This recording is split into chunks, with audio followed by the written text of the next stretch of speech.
What is up, YouTube? Welcome back to the channel. So, let me preface this video with everything I'm about to say is totally subjective. This is just my opinion, okay?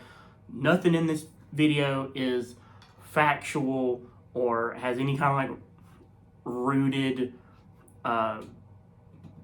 fact or anything like that, right? Like, this is just one guy's opinion. So don't get in the comments and get like super salty. Okay, we're gonna talk about why I don't like Fenders. Okay, if a Fender, if a Strat or a Tele or something is your favorite instrument that you have, great, that's awesome, that's fantastic.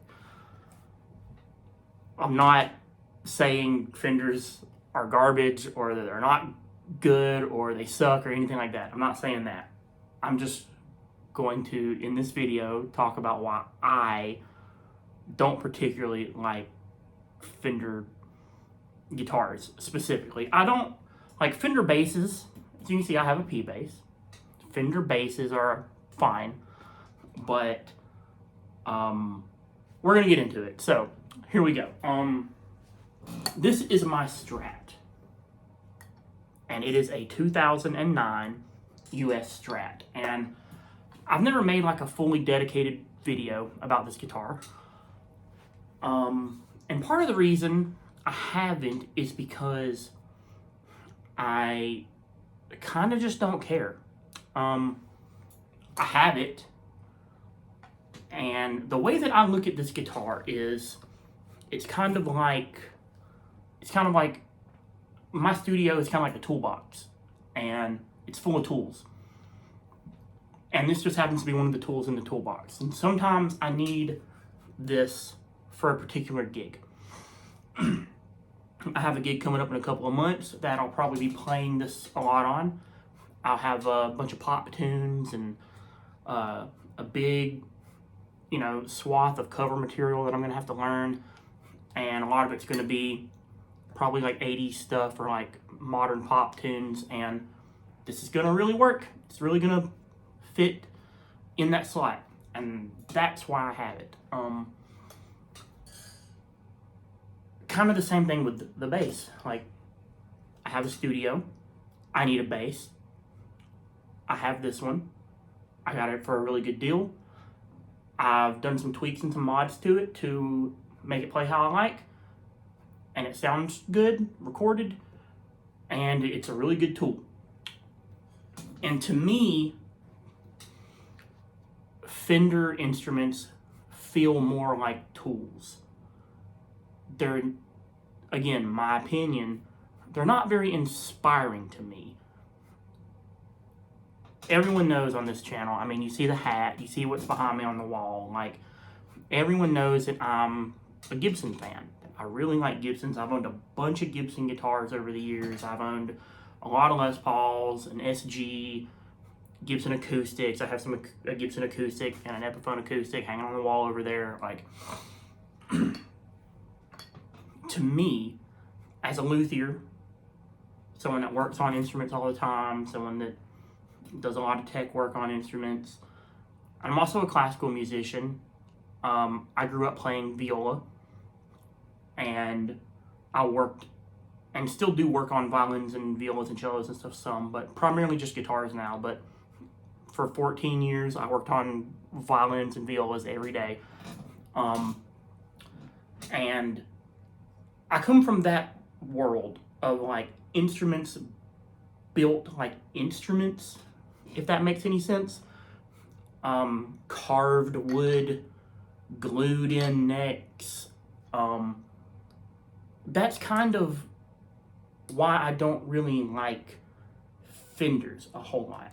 You take a violin or a viola, it's got an arched top, it's carved, everything's glued together. Like, that's an instrument. That's a luthier built, like, traditional kind of instrument. And to me, Gibsons have always sort of like mirrored that, like not to a T or anything, but like, You have the arch topped, the glued in neck, all this stuff, right? And to me, that I don't know, fenders being like slabbed bodies, bolted together, they're not very inspiring to me. I've never picked up a Strat or a Tele and like really felt at home on it or inspired by it or like I wanted to write with it or anything like that. That's just never been the case for me with a Fender instrument. It just is what it is.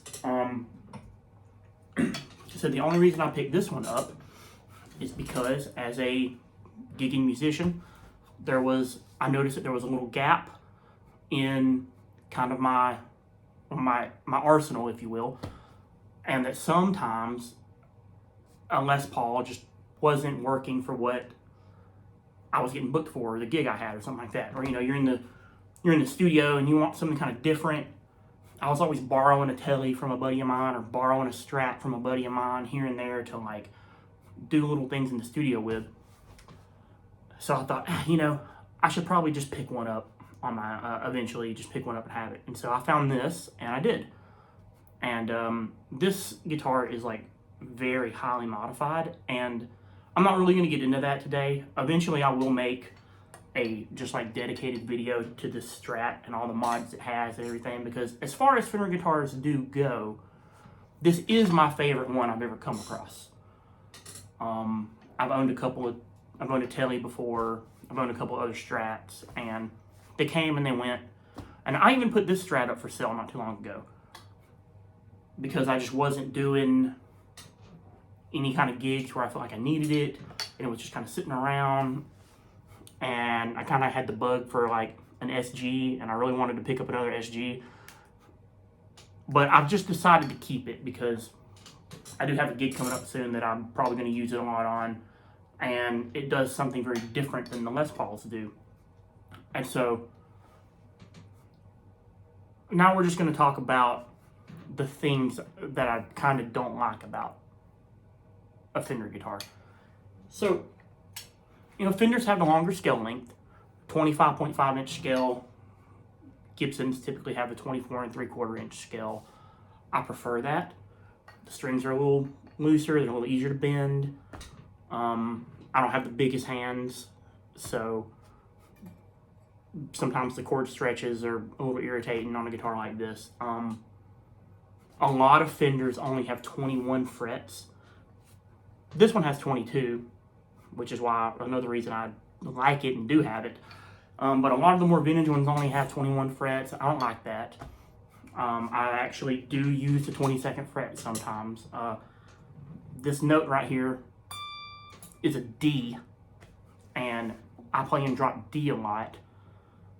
And so this gives me like a full kind of 3-octave scope when I'm in drop D. And I like that, and I actually use that note in some songs and stuff. So I like having that 22nd fret. More traditional, like vintage Strats don't have that. Another thing that it's not great, but it's better than like a traditional vintage spec Strat. This Strat has a 9.5 inch fingerboard radius, which is still pretty round compared to a Les Paul. Les Pauls have 12 inch radius. It's a lot flatter, and I much prefer that flat fingerboard radius. Vintage Strats have like a 7.5 inch fretboard radius. They're super round, and I hate them. My least favorite guitar I've ever played was an actual vintage 1957 Strat.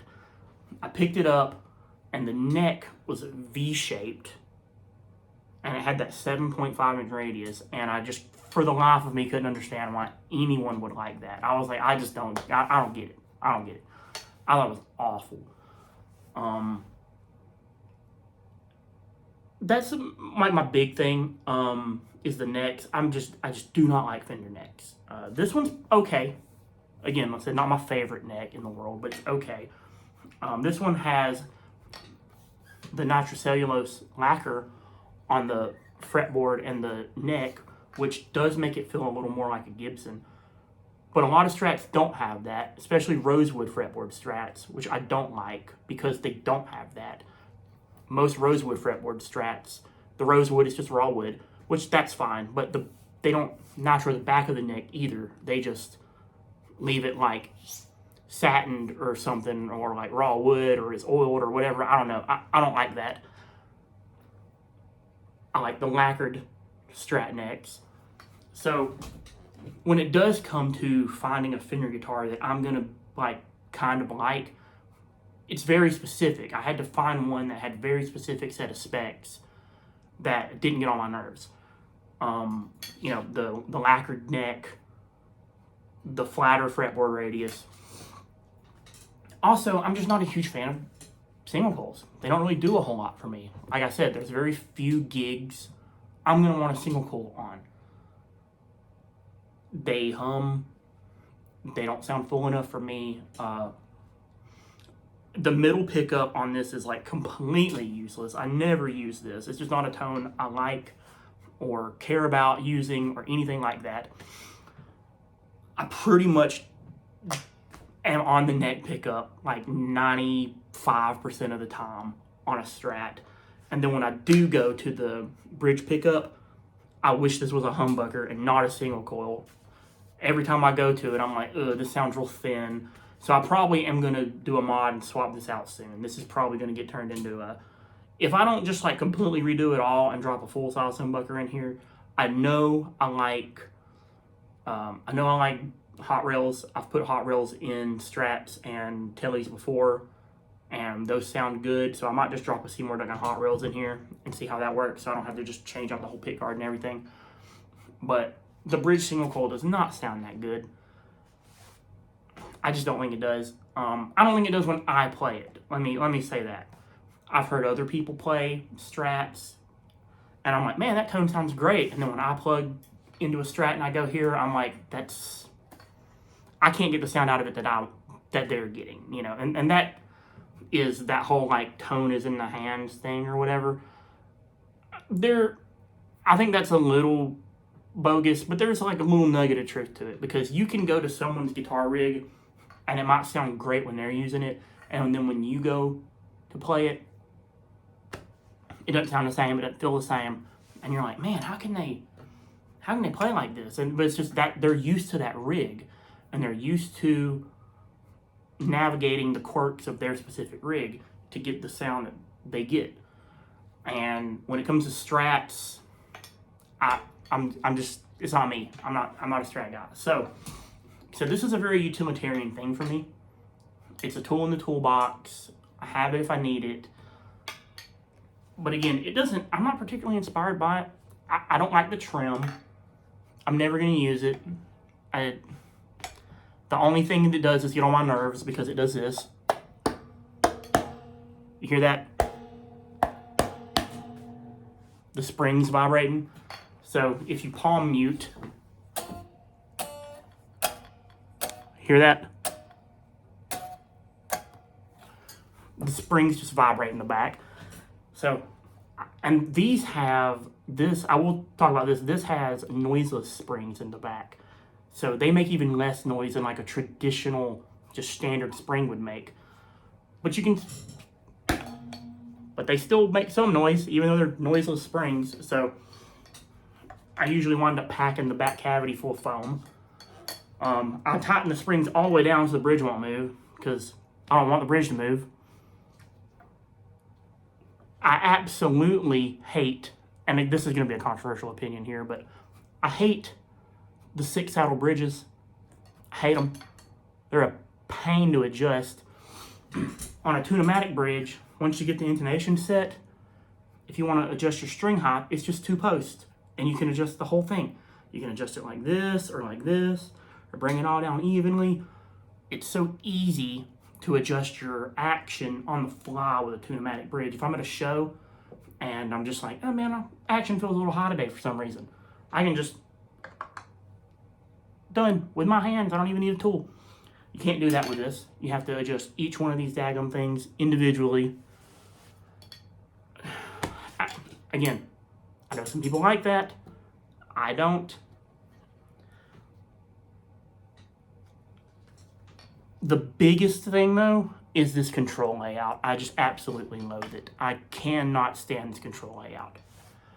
When I'm playing, I will reach down and my hand naturally goes to like here. And then I'm like, why isn't my volume rolling off? And it's because it's a tone knob, not a volume knob.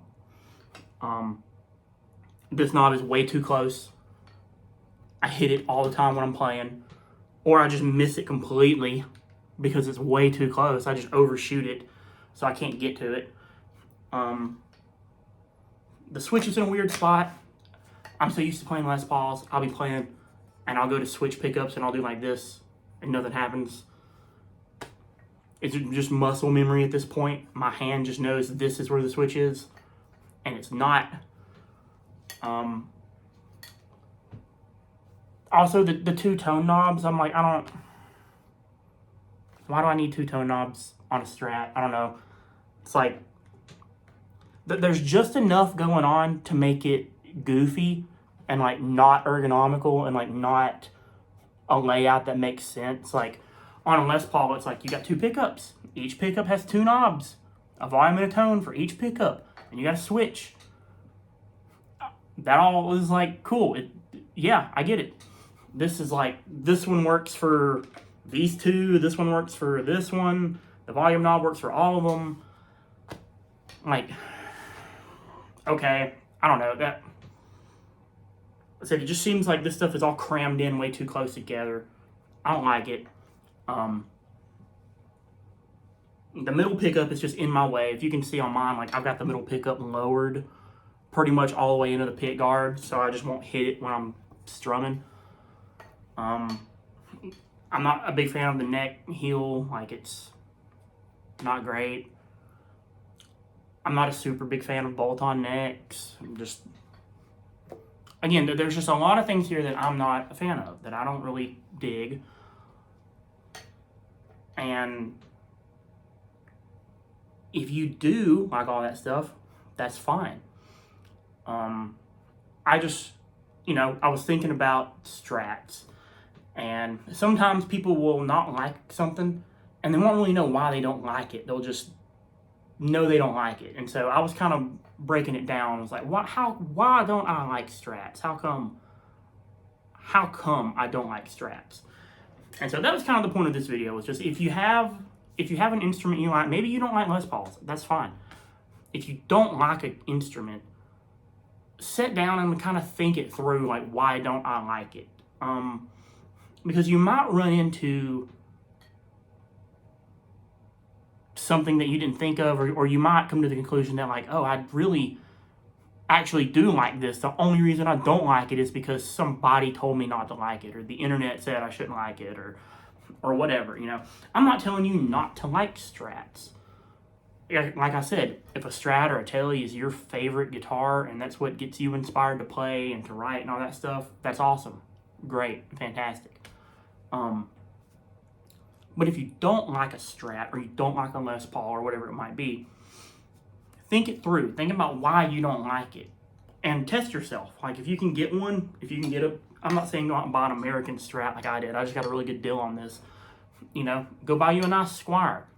Like, if you just hate Strats, go buy you a nice Squire and have it set up real well and just kind of live with it for a couple of months and, like, think about all the reasons why you don't like it. And, like, really come to the conclusion that, like, yeah, I don't like this. That's why I almost sold this guitar, was because I've had this guitar for about a year and a half. And when I first got it, I played it a lot. And the past maybe 5-6 months, I just haven't touched it at all. It's just been sitting around. And when I do play it, I'm always like, okay. And so I really came to the conclusion, like, yeah, okay, I'm not a Strat guy. Like, I don't like Fenders. And that's okay. I gave it a shot. I gave it the old college try and just came to the conclusion I didn't like it. But I decided not to sell this because, again, I already have 3 Les Pauls. I've got humbucker territory covered for days. And this guitar does fit a very different tonal thing that I can't get out of these. And there are some gigs where this is what's called for. So if you're just a guitar player that plays at home, or you have like a band that's an original band and you write all the music and that's all you do, maybe you don't need a huge diverse swath of tonal options. Like maybe you don't, you know. But if you do a lot of session work, or you do some fill-in work, or whatever it might be, or you play in multiple different genres, stuff like that, it might be good to diversify. You know, if you've just only ever played Strats, maybe you should pick up a Les Paul or an SG or something with humbuckers, and to kind of diversify your tonal arsenal. That way, if you pick up a rock gig, you have a guitar with humbuckers in it. If you pick up a pop gig or something like that, you have your Strats. Not that Strats can't do rock and that Les Pauls can't do pop gigs or anything like that. I'm not saying that at all. I'm just saying that there are certain things are more tuned to different genres and styles and stuff like that. Yeah, sure, you could just have you a Les Paul and do everything with that. But like in my situation, I found that when I do these other gigs, like these pop gigs or country gigs or something like that, I can use a Les Paul, and I have before. And while I'm using it, I'm like, this works. But when I play the Strat, I'm like, this is the tone that I think this works a lot better for this type of gig. So if you're that kind of musician, maybe it's good to diversify your palette a little bit.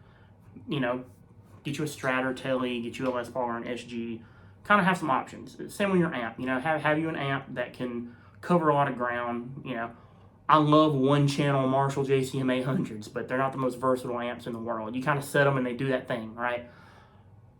Maybe have you something that's a little more diverse than that. So that was kind of the point of this whole video. I don't want it to be like a Fender bash sesh in the comments. I don't want it to be a Gibson bash sesh in the comments.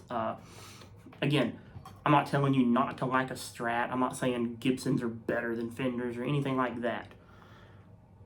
So don't take it that way. I just wanted to kind of make a fun video about why I don't like Fender guitars, because I have a lot of friends that do, and I've tried for years. I've owned a Tele, I've owned 2 Strats, and a couple of Fender basses, and it's like, you know, they're just not for me. But it's good to have one around just in case I need it. So eventually, like I said, I will make a dedicated video to this guitar, because as far as Strats go, out of all the ones I've played and tried, this is the one I like the best. So I'm not just ragging on this thing. I do like this Strat a lot for Strats, you know. So eventually I will make a dedicated video about this Strat, how I got it, where I got it from, what all mods and stuff have been done to it. And yeah, because I do think this guitar sounds very good for a Strat. It's my favorite sounding Strat. I just wish the bridge humbucker was, the bridge pickup, it's not a humbucker, it's a single coil. I just wish this bridge pickup was I just wish it was a humbucker. So eventually I might do that. But I really wanted to give like the traditional Strat. And people are going to say, why don't you just buy a Strat with a humbucker in it? Okay, then it would just sound like this, more or less. I wanted to give the traditional Strat thing like its real due date in court, so to speak, right? Like I really wanted to give the traditional Strat thing its try, and I did. So that's why I went with this. But thank you guys for tuning into the video. Hit the like button, hit the subscribe button, leave me a comment, tell me I'm crazy, tell me why Strats are the best guitars in the world, or, you know, whatever. Y'all have a good day, and I'll be back next week.